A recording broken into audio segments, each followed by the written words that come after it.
prevention of metals from corrosion. Corrosion controls means prevention of metals from corrosion. So here there are three types. We learn corrosion controls. We learn three types of corrosion controls. In that, first one, modification of environment. Second one, cathodic protection. And third one, metal coating. Three ways we learn of metal corrosion controls is a modification of environment, corrosion control, and metal coating.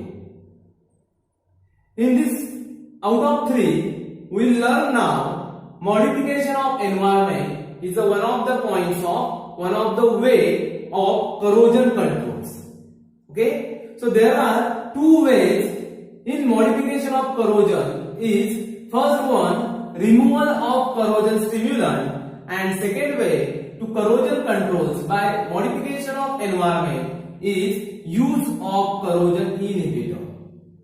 म्हणजे बघा, आपल्याला metals corrosion थांबवायचं आहे, destruction of metals थांबवायचं असेल तर त्याला आपण तीन वेज बघतो. First one, corrosion controls. Corrosion कंट्रोलचं पहिलं आहे modification of environment. Second one, corrosion control means by using cathodic protections. Corrosion control करायचं आहे by using cathodic protection. And third one, corrosion controls by using metal coating. मेटलचं coating करायचं आहे, म्हणजे ज्या मेटलचं करोजन होणार आहे त्या मेटल्सवरती दुसऱ्या मेटलचं कोटिंग करायचं. असे तीन पॉइंट्स आपल्याला बघायचे आहेत. सो त्यातला पहिला आहे मॉडिफिकेशन ऑफ एन्व्हायरमेंट. म्हणजे समजा तुमचं हे मेटल आहे, या मेटलचं करोजन स्टॉप करायचं असेल तर तुम्ही काय कराल, तर त्या आजूबाजूच्या एन्व्हायरमेंट मध्ये मॉडिफिकेशन कराल. आजूबाजूच्या एन्व्हायरमेंट मध्ये मॉडिफिकेशन मीन्स एक तर use of corrosion stimulant, removal of corrosion stimulant. म्हणजे हे मेटलचं करोजन होणारे, मेटलचं करोजनला मदत करणारे, त्यांना म्हणायचं आपण करोजन स्टिम्युलंट. स्टिम्युलेट करणे म्हणजे त्याचा वेग वाढवणे, रेट ऑफ करोजन इन्क्रीज करणारे. मग करोजन स्टिम्युलंट काढून टाकायचे एन्व्हायरमेंट मध्ये, किंवा एन्व्हायरमेंट मध्ये करोजन होता नाही म्हणून स्टॉप करणारे इनहिबिटर यूज करायचे. एक तर काय कराल, if you remove corrosion stimulant और use corrosion inhibitor. Use corrosion inhibitor. There are two ways in this method. So now we learn first one by removal of corrosion stimulant. So first, if you remove air, आपल्या हवेमध्ये if you want to remove oxygen from air or in water, you know oxygen dissolved in water. So we want to remove dissolved oxygen from water by using some physical or chemical process. तुम्हाला जर oxygen काढून टाकायचं असेल पाण्यामध्ये dissolve करायला, तर तुम्ही काही फिजिकल किंवा केमिकल प्रोसेस यूज करून ते तुम्ही काढून टाकणार आहात. So some by using chemical or physical process, by using some chemical or physical process you remove oxygen from water और इन्व्हायरमेंट मध्ये किंवा पाण्यामध्ये तुम्ही ऑक्सिजन रिमूव्ह करू शकता. Otherwise you to prevent corrosion by using acids. समजा acid पासून corrosion झालं असेल, to prevent corrosion by acids पासून करोजन झालं असेल तर तुम्ही लाईम वापरा. Lime means for example calcium hydroxide, lime water. Acid म्हणजे काय असतात, H+ असतात. मग H+ घालवायला तुम्ही काय कराल, OH- ऍड करा. म्हणजे त्याला आपण पुढची रिएक्शन म्हणतो neutralisation reaction. We want to remove acids in medium. You neutralize this medium by using lime or base. Lime किंवा बेस वापरून तुम्ही काय करणार, ऍसिड पासून करोजन होत असेल तर ते स्टॉप करणार. किंवा रिमूव्हल ऑफ सॉल्ट. समजा corrosion, to prevent corrosion by salt, to remove salt by using ion exchange resins. समजा सोडियम, बघा सोडियम, पोटॅशियम यांच्यासारखे जर सॉल्ट असतील पाण्यात तर ते रिमूव्ह करायला ion exchange resins, ion exchange resins नावाची कंपाऊंड्स असतात ती त्या पाण्यात आपल्याला प्रोसिजर करून त्या पाण्याची आपल्याला काय करावी लागते, रिमूव्ह करावी लागते. So if salt is present in water in medium we can remove by using ion exchange resins. If you acid present in this medium, you remove by using lime. If more number of oxygen present in this water, you use some physical or chemical process or de-aeration process. You done de-aeration process by some using reducing agent. By using some reducing agent. समजा de-aeration reaction करावी लागेल by using some reducing agent. Reducing agent म्हणजेच कोण, like Na2SO4, sodium sulfate, N2H2, like this, etc. Like this reducing agent, we will do the de-aeration and we prevent the corrosion by some gases, some other gases. In industrial area, some other gases are present. So we want to remove some other gases. We use some reducing agent by like Na2SO4, N2H2 like this. Okay. Some moisture or humidity present in air we can remove by using silica gel. आपण गोळ्या वगैरे आणतो बघा tablets, त्यांच्या packets मध्ये त्या silica जेलच्या एवढ्या पुड्या असतात. त्या काय करतात, हवेतील मॉइश्चर H2O चं जर प्रमाण असेल हवेमध्ये तर ते रिमूव्ह करण्यासाठी ते सिलिका जेल यूज होतो. तर by using silica gel dehumidification takes place, means removal of moisture takes place by using silica gel. म्हणजे जर आपल्या एन्व्हायरमेंट मध्ये जर असे करोजनला मदत करणारे घटक असतील, एन्व्हायरमेंट मध्ये करोजनला मदत करणारे घटक असतील तर आपण ते अशा पद्धतीने रिमूव्ह करू शकतो. आता काय करायचं, use of corrosion inhibitor. Inhibitor means corrosion stop करणारे काही घटक वापरायचे. आता कुठचे असतील, सम ऑर्गॅनिक ऍसिड्स किंवा आपण सम ऑर्गॅनिक और इनऑर्गॅनिक कंपाऊंड्स. ऍसिड पण नव्हे, ऑर्गॅनिक ऍसिड्स नाही तर बेसिस असतात मोस्टली ते. सम ऑर्गॅनिक और inorganic compounds by using by use as a corrosion inhibitor. Corrosion stop करण्यासाठी काही ऑर्गॅनिक किंवा इनऑर्गॅनिक कंपाऊंड्स आहेत ती यूज करू शकतो. लाईक दिस बघा, quinolines is one of the organic compound. Quinolines, chromate, amines, cyanides, like this compounds corrosion this acts as a corrosion inhibitor. म्हणजे quinolines नावाचे कंपाऊंड्स असतात, त्यांच्यात कीटोन नावाचा फंक्शनल ग्रुप असतो. अशी क्विनोलिन कंपाऊंड्स करोजन स्टॉप करायला, corrosion थांबवायला मदत करतात. क्रोमेट्स, इनऑर्गॅनिक कंपाऊंड्स, क्रोमेट ही सुद्धा करोजन स्टॉप करायला युजफुल आहे. सायनाइड्स, सायनाइड्स तुम्हाला माहिती असेल, विषय आला म्हणून मिथाइल सायनाइड. असं मिथाइल सायनाइड नावाचं कंपाऊंड असतं. हे जगातील सगळ्यात मोठं विष म्हणतात. दुसऱ्या महायुद्धात दुसरं जे सेकंड वर्ल्ड वॉर झालं त्या वर्ल्ड वॉर मध्ये मिथाइल सायनाइड सारखी विष यूज केली जाते. पण सगळीच सायनाइड धोकादायक नसतात, सगळीच सायनाइड धोकादायक नसतात. मिथाइल सायनाइड सारखे काही घटक असतात ते विष असतात. Okay, so some cyanides use for corrosion control. Some amines like bases, काही अमाइन्स ही काय असतात, करोजन इनहिबिटर, करोजन स्टॉप करण्यासाठी आपण यूज करतो. Okay, so some inhibitor forms a film which impose a physical barrier between metal and its medium. काय होतं बघा, इनहिबिटर काय करतात, तर इनहिबिटर एक फिल्म फॉर्म करतात, एक फिल्म तयार करतात. कोणामध्ये, तर मेटल आणि मीडियम मध्ये बॅरियर उभं करतात, मध्ये बॅरियर उभं करतात. फॉर एक्झाम्पल बघा, for example potassium chromate, potassium chromate when you add in medium to stop corrosion of iron. बघा, मीडियम मध्ये जर तुम्ही पोटॅशियम क्रोमेट ऍड केला असाल तर लोखंडाचं करोजन स्टॉप करायला ते इनहिबिटर म्हणून यूज होतं. This is a inhibitor between, this inhibitor acts in corrosion of iron. लोखंडाचा करोजन स्टॉप करण्यासाठी पोटॅशियम क्रोमेट हे तुम्ही इनहिबिटर म्हणून यूज करू शकता. This is one of the example. So this is first point of modification of environment. We can modify environment by two ways. First one, removal of stimulant, corrosion stimulant, or use of corrosion inhibitor. Okay, use of corrosion inhibitor. Second way of corrosion control is cathodic protection. There are two ways in cathodic protection.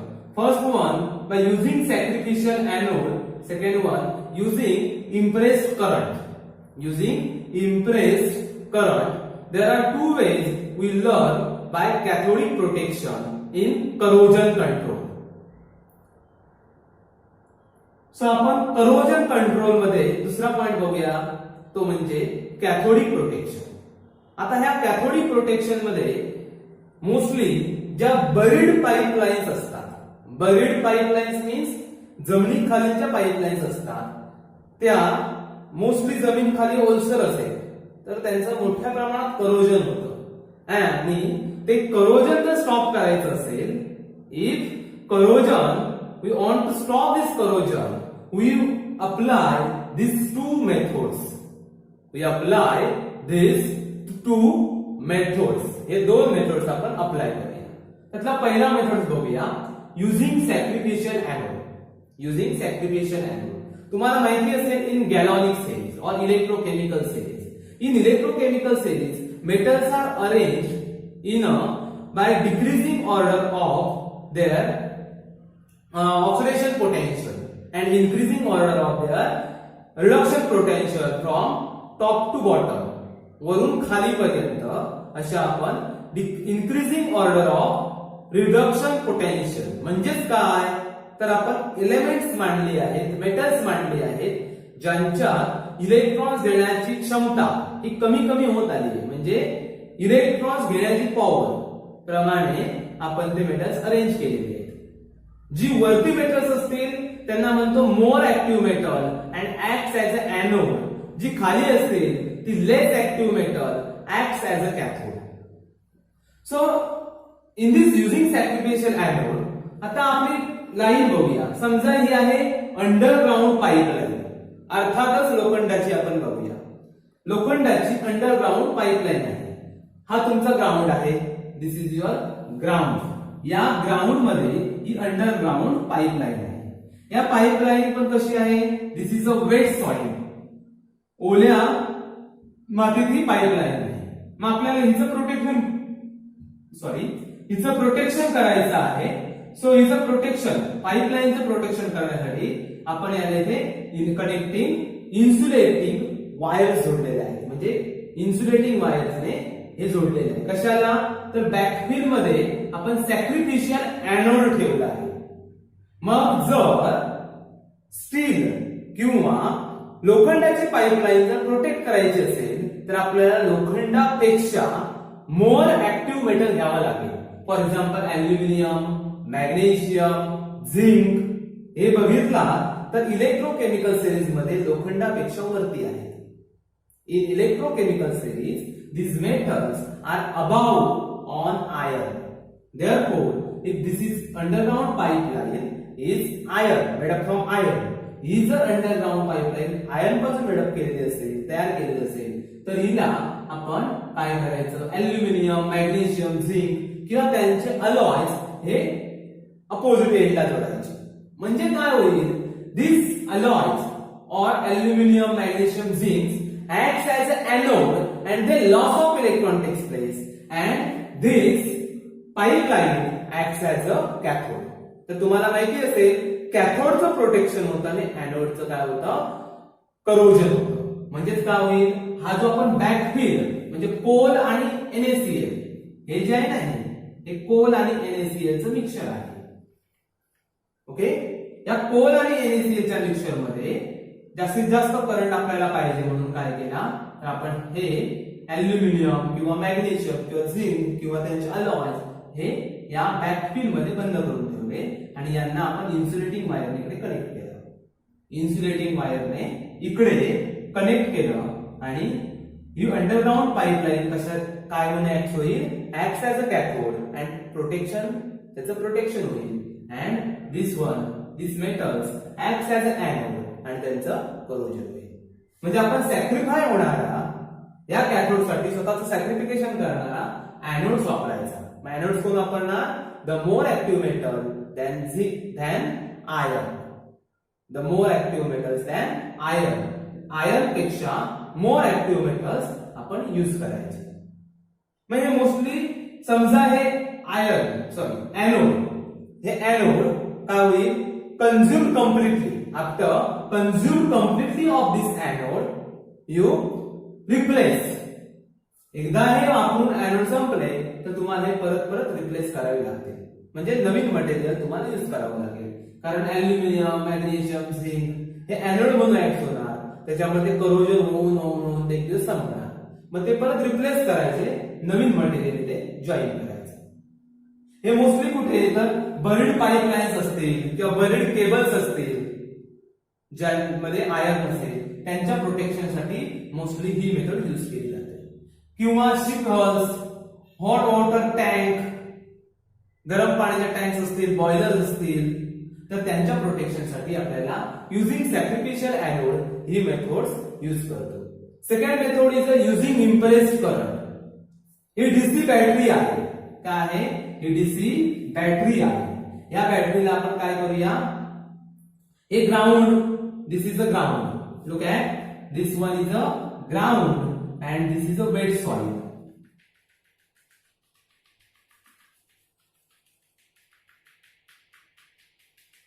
This is a wet soil. ओली soil मध्ये हे काय आहे? Underground buried pipeline. ही pipeline आहे कुठे? ओल्या मातीत. आणि हे आहे माती, ग्राउंड. ग्राउंड मध्ये ओली माती आहे, जमिनीवरची ओली माती, ओल्या मातीत हा पाईपलाईन असेल.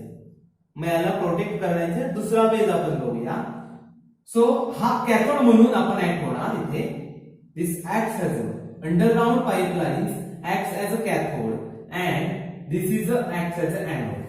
Graphite किंवा steel acts as a anode. Graphite किंवा steel acts as a anode. Graphite किंवा स्टील ते anode म्हणून ऍक्ट होतील. आणि हे backfill like this coal and NaCl. इथे आपण जिप्सम वापरायचं किंवा कोक ब्रिज, जिप्सम किंवा कोक ब्रिज वापरूया. इथे बॅकफिल म्हणून मोस्टली जिप्सम वापरतात. जिप्सम किंवा कोक ब्रिज. म्हणजेच काय केलं बघा, ग्राफाइट किंवा स्टेनलेस स्टील, ग्राफाइट और स्टेनलेस स्टीलचा एनोड आपण इकडे कनेक्ट केला आहे. आणि हे काय आहे? बॅकफिल. बॅकफिल मध्ये तो ठेवलेला आहे.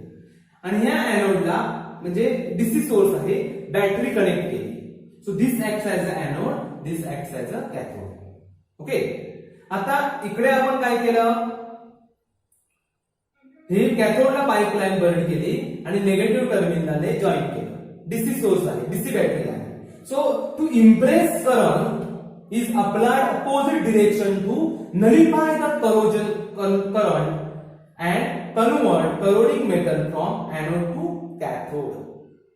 Okay. Look at here. To impress current आपण काय करूया? अपोजिट डिरेक्शनने करंट इम्प्रेस करूया, जेणेकरून जो करोजन करंट आहे, करोजन कंट्रोल आहे, करोजन आहे ते नलिफाय व्हायला पाहिजे, बॅलन्स व्हायला पाहिजे.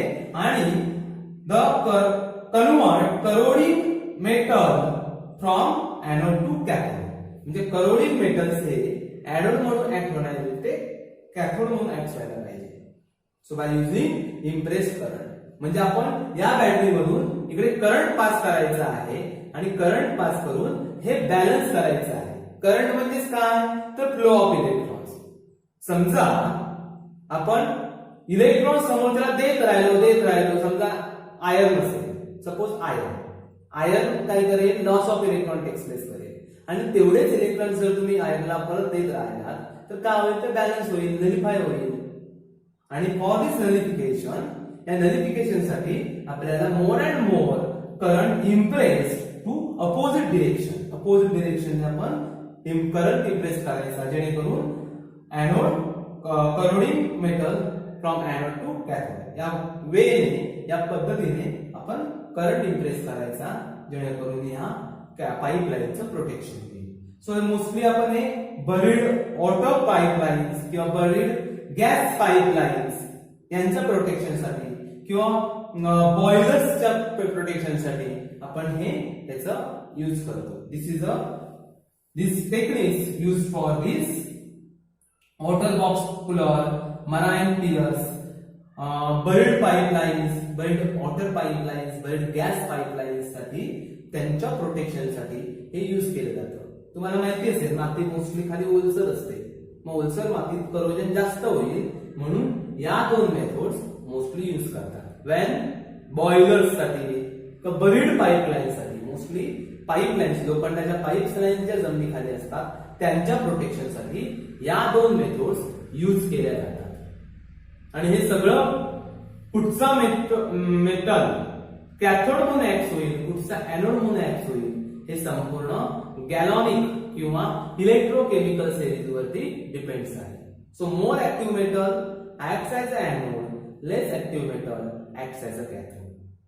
म्हणजे जर लोखंड हे कॅथोड म्हणून ऍक्ट व्हायचं असेल तर तुम्हाला एनोड हा त्याच्यापेक्षा मोर ऍक्टिव्ह पाहिजे, म्हणजे आयर्नच्या वरचे एलिमेंट्स पाहिजे. सो इथे बघा आपण म्हणून हे आयर्नच्या वरचे एलिमेंट्स वापरले. इथे काय केलं आपण, जे मेटलचं करोजन होणार आहे त्याला भरपूर असा करंट सप्लाय केला आहे. थोडक्यात करंट सप्लाय केल्यामुळे लॉस अँड गेन इलेक्ट्रॉन्स काय होतील, तिथे बॅलन्स झाले, नलिफाय झाले आणि तुमच्या लाईनचं पाईप लाईनचं प्रोटेक्शन झालं. This is a cathodic protection in corrosion control. In corrosion control, last way we learn of corrosion control is metal coating. Metal coating, metal coating म्हणजे आपल्याला काय करायचं आहे, काय करणार बघा. In metal coating, coating of metals of more active metals or coating of metals of less active metals. Metal coating मध्ये ज्या मेटलचं आपल्याला करोजन प्रिव्हेन्शन करायचं आहे, करोजन थांबवायचं असेल, त्याला आपण काय करायचं, त्या मेटलला आपल्याला कोटिंग करायची आहे. पण कोटिंग करणार कशी, coating of more active metals और coating of less active metal. Coating of less active metal. There are two ways of metal coatings. So now we learn first way of metal coating is a coating of more active metals. म्हणजे for example आपण बघूया, in case of iron, लोखंडाचं corrosion stop करायचं असेल तर आपण काय करूया, coating of more active metal. म्हणजे इन गॅलॉनिक सिरीज मध्ये लोखंडापेक्षा जो वरती असेल, आयर्नच्या वरती असतील एलिमेंट्स, त्या एलिमेंट्सने आयर्नला कोटिंग करायचं. कारण काय आहे, वरची एलिमेंट्स ही मोर ऍक्टिव्ह असतात, खालची लेस ऍक्टिव्ह असतात.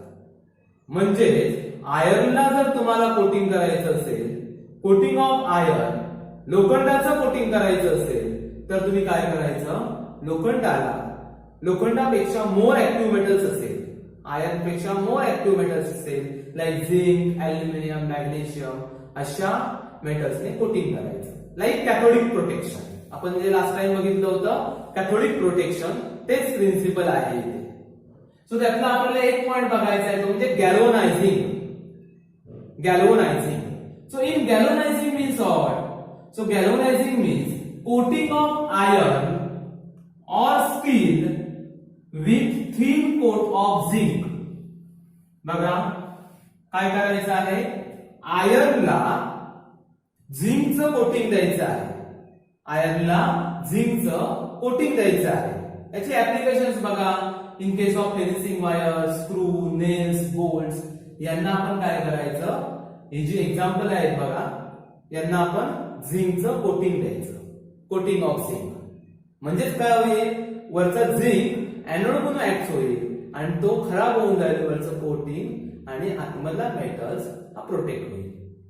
ओके, त्याला म्हणतो आपण गॅल्व्हनायझिंग किंवा galvanization. So galvanizing means coating of zinc on iron. For prevention of corrosion. Corrosion prevention साठी आयर्नला झिंकने कोटिंग करणं म्हणजे galvanization. Okay, but this cannot be used for preparing and storing of foodstocks. जेवण तयार करणे किंवा खाण्यायोग्य वस्तू तयार करणे किंवा ते टाकून ठेवणे याच्यासाठी आपण हे जे गॅल्व्हनायझिंग यूज करू शकत नाही. म्हणजे galvanized metal we cannot use for preparing or storing foodstocks. Okay, but advantage is more. Look at here, advantage of galvanization, low installation and maintenance cost is very low. म्हणजे तयार करण्याची मेंटेनन्स कॉस्ट, इन्स्टॉलेशन कॉस्ट ही कमी आहे in case of गॅल्व्हनायझिंग. म्हणजे गॅल्व्हनायझिंग कमी खर्चात होतं. Low endurance, another one smooth. ज्यावेळी मेटल वरती तुम्ही झिंकचं कोटिंग द्याल तर एकदम स्मूथ येतं, smooth. Like this, high resistance to mechanical wears and damage. जर तुम्ही झिंकचं कोटिंग केला तर कमी मेटल डॅमेज होईल. Same way equally good coating on sharp edges and corners. सगळ्या बाजूंनी व्यवस्थित कोटिंग होतं. एजेसला, कॉर्नर्सला गॅल्व्हनायझिंग करणं हे सोपं जातं. And automatic protection for damage area. Damage एरियाचं सुद्धा ऑटोमॅटिक प्रोटेक्शन होतं. These are use advantages of galvanizing. Like this, coating of less active metal. म्हणजे लोखंड असेल तर लोखंडाच्या जे खाली एलिमेंट्स असतील गॅल्व्हॅनिक सेरीज मध्ये, in galvanic series elements below than iron is a less active metal than iron. लोखंडाच्या जे एलिमेंट्स खाली असतील गॅल्व्हॅनिक सेरीज मध्ये ती लोखंडापेक्षा लेस ऍक्टिव्ह मेटल असतील. मग अशा मेटल्सने आपल्याला कोटिंग करायचं आहे. Like tin. Tin means SN. SN ने कोटिंग करायचंय. टिनिंग म्हणजे कोटिंग ऑफ आयर्न, सॉरी काय बघा, covering of iron or steel with thin coat of tin. काय करायचं, लोखंडाला किंवा स्टीलला टीनचं कोटिंग द्यायचं. SN for tin. सो त्याचे ऍडव्हान्टेजेस काय बघा. Storing of food stock. तुम्ही याच्यात खाण्या जेवणाचे पदार्थ ठेवू शकता टिनिंग केलेल्या भांड्यामध्ये. किंवा कॉपरचं कोटिंग करायला, कॉपर वायरचं कोटिंग करायला हे टीन यूज होतं. लाईक दिस बघा, कॉपर सोल्डरिंग साठी यूज केला तर tin copper sheets useful for cooking utensils. आपल्याला जेवण बनवायची जी भांडी आहेत त्या जेवण बनवायच्या भांड्यांना आपण टीनचं कोटिंग करू शकतो कॉपरच्या. किंवा रेफ्रिजरेशन इक्विपमेंट्स मध्ये सुद्धा युजफुल होतं. And tin copper prevents through sulphur attack. म्हणजे कॉपर वरती सल्फरचा अटॅक मोठा होतो. म्हणजे कॉपरचं जे गंजणं असतं ते मोस्टली सल्फरमुळे असतं. मग जर त्याला तुम्ही टीनची लेअर दिला तर काय होईल, कॉपरचं गंजणं इथे स्टॉप होईल. म्हणजे this is a tinning. This process is a tinning. Tinning means covering of iron or steel by using thin coat of SN. आणि ही त्याची ऍडव्हान्टेजेस आहेत. आपण कॉपरचं पण टिनिंग बघितलं, पर्टिक्युलर टिनिंग, कॉपरचं पर्टिक्युलर टिनिंग बघितलं, त्याची ऍडव्हान्टेजेस. अँड आयर्नचं टिनिंग त्याची advantages. So this is a coating of less active metal and galvanizing means coating of more active metal. Coating of more active metal on iron is a galvanizing and coating of less active metal on iron is a tinning. Means इथे आपण काय करणार, टीनचं coating लोखंडावरती करणार आणि इथे झिंकचं coating लोखंडावरती करणार. Okay, now we learn the difference between galvanizing and tinning. So galvanizing म्हणजे बघा, covering of iron with thin coat of zinc. म्हणजे लोखंडाला किंवा आयर्नला स्टील वगैरे असेल त्याला आपण काय करायचं, झिंकचं प्लेटिंग द्यायचं आहे. Covering of zinc. And in tinning, covering of mild steel sheet with thin coat of tin. काय करायचंय बघा, covering of mild steel sheets with coat of zinc, coat of tin. Tin means symbol of tin is SN. Okay, बघा galvanizing मध्ये काय, आयर्नला झिंकचं coating, tinning मध्ये आयर्नला टीनचं coating. नावावरूनच लक्षात येतं. इथे टिनचं कोटिंग आहे, तिकडे झिंकचं कोटिंग आहे. So you know zinc is a more electropositive metal than iron. म्हणजे इथे काय होतं गॅल्व्हनायझिंग मध्ये आयर्न पेक्षा मोर इलेक्ट्रोपॉझिटिव्ह मेटल झिंकचं कोटिंग आहे. आणि टिनिंग मध्ये काय होतं, tin protect base metal from corrosion by using less electropositive than iron. Iron पेक्षा इथे लेस इलेक्ट्रोपॉझिटिव्ह एलिमेंट्स यूज करायचे आहे आणि इथे मोर इलेक्ट्रोपॉझिटिव्ह एलिमेंट्स. इथे बघा zinc continues to protect the metal by galvanic cell action. इथे कुठची रिएक्शन होते, गॅल्व्हॅनिक सेल टाइप्स रिएक्शन होऊन even if coating is broken, म्हणजेच काय होतं बघा, जरी कोटिंग ब्रोकन झालं असेल तरी zinc continuous to protect of metal if coating is break. जरी कोटिंग ब्रेक झालं तरी बाय गॅल्व्हॅनिक सेल ऍक्शनने झिंक कायम आयर्नचं प्रोटेक्ट करत राहील. But in case of tinning, tin protects the metal till coating is perfect. Otherwise if break the coating cause rapid corrosion. समजा tin protect करेल if in case of if coating is break. जर coating break झालं तर rapid corrosion text place होईल. Cannot be use for prepare और storing of food stock. समजा आपण गॅल्व्हनायझिंग भांड्यांमध्ये, युटेन्सिल्स मध्ये समजा आपण जेवण ठेवलं किंवा ते जेवण तयार केलं तर काय होतं, करोजन होऊ शकतं आणि फूड पॉइझनिंग होऊ शकतं. झिंकच्या भांड्यात जर जेवण ठेवलं तर आपल्याला फूड पॉइझनिंग होऊ शकतं. झिंक म्हणजे जस्त म्हणतो ना, जस्ताची भांडी. आणि टिन म्हणजे आपण त्याला कथील म्हणतो, कथिलाचं आपण लेप देतो. सो झिंक मध्ये जर झिंक कव्हरिंग मध्ये गॅल्व्हनायझिंग भांड्यात जर आपण जेवण ठेवलं तर काय होईल, आपल्याला फूड पॉइझनिंग होऊ शकतो. But it use for store or preparing food. Use for store or preparing food. Prepare food आपण जेवण पण करू शकतो किंवा जेवण त्याच्यात साठवून सुद्धा ठेवू शकतो. It's prevent to poisons. Food poison हे प्रिव्हेंट करतं. इथे मात्र जेवण ठेवलं तर गॅल्व्हनायझिंग भांड्यात फूड पॉइझन होऊ शकतं. So this is the basic difference between galvanizing and tinning. In corrosion control we choice of materials. आपण काही मटेरियल्स चॉईस करू शकतो करोजन कंट्रोल साठी. So which materials we choice for resist to corrosions? So use pure metals or use metal alloy. म्हणजे एखादं आयर्नचं समजा आपल्याला corrosion stop करायचं असेल तर तुम्ही काय कराल, किंवा कुठच्याही मेटल्सचं करोजन स्टॉप करायचं असेल तर आपल्याला काय करावं लागेल, तर ते प्युअर मेटलची प्युरिटी चांगली पाहिजे. Pure metal must, otherwise you use metal alloy. म्हणजे corrosion can be avoided by using pure metal or metal alloys. Pure metals म्हणजे most of the metals contains impurities and impurities are responsible for corrosions. Okay, impurities काय असतात, corrosion वाढवायला मदत करतात, म्हणून तुम्ही pure metals वापरायचे. ओके, किंवा metal alloys, for example chromium. क्रोमियमचं जर तुम्ही स्टील वरती प्लेटिंग केला तर काय होईल, ते स्टॉप करेल करोजन. फॉर एक्झाम्पल गोल्ड, उदाहरणार्थ बघा, गोल्ड, प्लॅटिनम यांच्यासारखी जी नोबेल मेटल्स आहेत, लाईक दिस नोबेल मेटल्स, दिस स्टॉप करोजन. यांना कधी आपल्याला त्यांचे अलॉयज वगैरे यूज करावे लागत नाही, because they form unstable oxide films. ही किती काय होतात, ही नोबेल मेटल्स आहेत, ही खराब होत नाहीत. But other metals, remaining metals are corroded.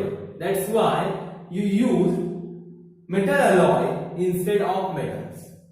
त्या मेटल्सचं मिक्सचर वापरायचं. अलॉय म्हणजेच काय, alloy is a mixture of metals and non metals or metal and metals. Alloy म्हणजेच काय आहे, मेटल आणि मेटलचं मिक्सचर किंवा मेटल आणि नॉन मेटलचं मिक्सचर. प्रॉपर्टीज अलॉयच्या मात्र मेटल पेक्षाही चांगले असते. अलॉय आपण का बनवतो? Improve the property of metals. मेटल्सच्या property अजून चांगल्या करण्यासाठी आपण अलॉय यूज करतो. म्हणजेच तुम्हाला करोजन स्टॉप करायचं असेल तर तुम्ही मेटल अलॉय यूज करू शकता किंवा प्युअर मेटल, कारण प्युअर मेटल मध्ये इम्प्युरिटीज नसतात आणि इम्प्युरिटीज असतील तर करोजन होतं. मग तुम्ही अशा पद्धतीचे जर मेटल्स यूज केला, अलॉय किंवा प्युअर मेटल, तर करोजन स्टॉप होऊ शकेल. म्हणजे corrosion, we can prevent corrosion, we can avoid corrosion by using pure metals और मेटल अलॉय.